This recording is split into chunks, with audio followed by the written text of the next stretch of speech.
आज बात कर रहे हैं हम लोग एक ऐसे पैरामीटर की, एक ऐसे डायग्नोस्टिक टेस्ट की जिसको बहुत कम डॉक्टर्स यूज़ करते हैं, जो करना चाहिए मोर फ्रिक्वेंटली, स्पेशली उन लोगों में, उन पेशेंट्स में जिनमें डायबिटीज़ के सिम्टम्स हैं लेकिन शुगर लेवल्स ऑलमोस्ट नॉर्मल या नॉर्मल के आसपास आते हैं और थोड़ा ही मार्जिनली बड़े होते हैं।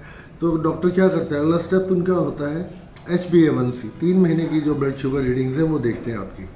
अब वो भी नॉर्मल आ रही है लेकिन स्टिल वेट लॉस हो रहा है, लेसीट्यूड है, टायर्डनेस, थकान और लेग पेन्स, सारे सिम्टम्स हैं डायबिटीज़ के।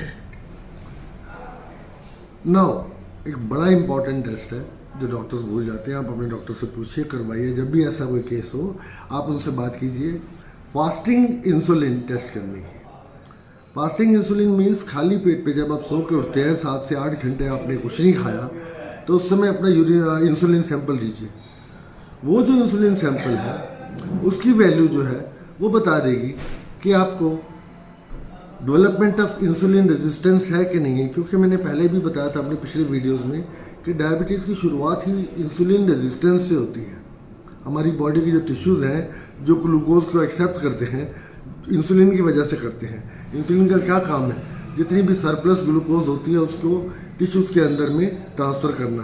टिश्यूज़ मीन्स लीवर में, फैट में, मसल्स में, तो वहाँ जाके वो ग्लाइकोजन की फॉर्म में स्टोर हो जाती है और जब हमें एनर्जी चाहिए होती है वो ग्लाइकोजन दोबारा ग्लूकोज रिलीज़ करती है। ब्लड में एक्स्ट्रा ग्लूकोज नहीं रहता, डायबिटीज़ नहीं होती।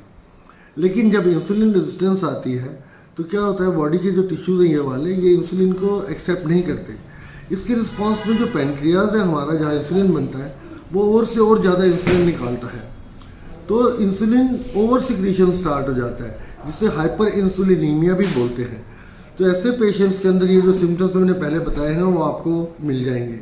अगर फास्टिंग इंसुलिन लेवल्स हाई आते हैं, अब कितने हाई ये कैसे डिसाइड किया जाएगा, पहले मैं बता दूँ। फास्टिंग इंसुलिन लेवल्स हाई आते हैं तो आपको ये सोचना है कि आप इंसुलिन रेजिस्टेंस में जा रहे हैं या आप इंसुलिन रेजिस्टेंस में जा चुके हैं, या आपको सिग्निफिकेंट हाई इंसुलिन लेवल्स, यहाँ पे सिग्निफिकेंट हाइपर इंसुलिनीमिया बोलते हैं उसको।